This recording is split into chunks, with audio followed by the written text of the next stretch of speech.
The immortal John Hancock here, and there's been a lot of discussion about, is the retro bubble finally here? And there's been some talk on Atari Age, people on Facebook talking about it, and I just had to chime in and just kind of give my thoughts. I've been collecting a long time, and this conversation has always came up. Is the crash finally here? Are prices going to fall? And the truth of the matter is, a crash is not coming. And I'm sorry if you're out there waiting for super rare games to hit rock bottom prices, but that's not going to happen. What I do think is going to happen is a correction, and that may look very different to different people. Here's my thoughts. Game prices have steadily gone up, and I would say kind of the turning point would be, some would say 2005, 2006.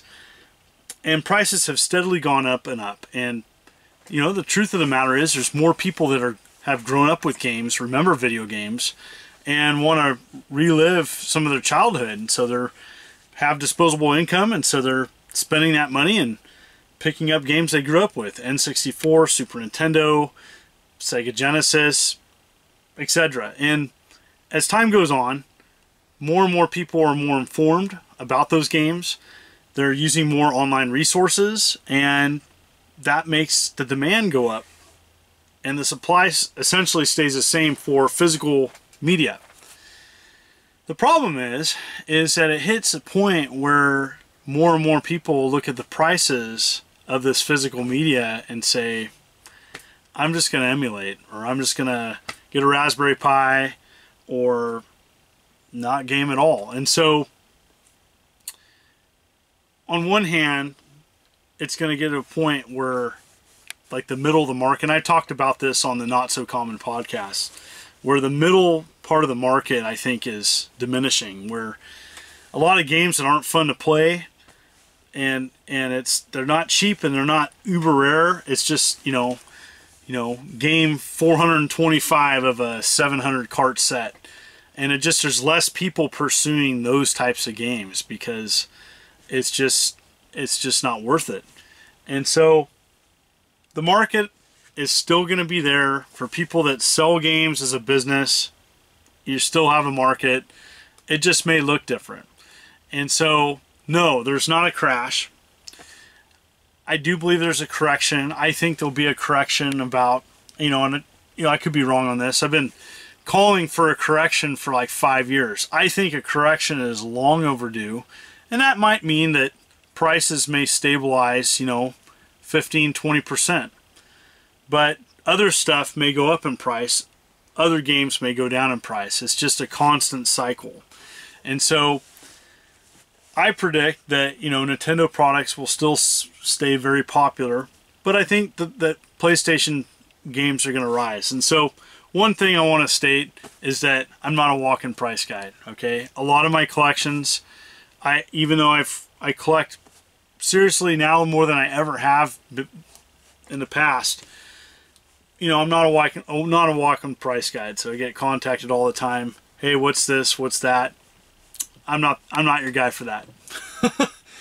But what I can see, and have been around, I see market trends, and I see more and more people getting into the market for the money and less for the passion. And that in itself is going to affect the market. And, there's a lot of people out there that have crazy collections, or they want to speculate, they want to buy low, sell high, and there's nothing against the business aspect of it. But what I'm seeing more and more of is there's less people really gaming, and more people like with the business aspect of it. And I think that there needs to be balance. And when there isn't balance, when there's more people selling and less people gaming, it becomes a problem. And so this is just when it comes down to physical media. This is not anything to do with people gaming emulators. That's a totally different, subject. So that's my thoughts on this. It's kind of a long-winded ramble, but there's no crash coming. Okay, there's no crash coming. There might be a correction, but people love video games. People are still going to buy video games. It just may look different as time goes on. I do think that the evolution of the Raspberry Pi, flash carts, and high prices are going to affect what people spend money on. And people are going to gravitate to those things that are the easiest way to play games at the cheapest price in general. And right now, there's so many options to play video games, and that's great. You know, personally, you know, and I get asked this all the time. How much is your collection worth?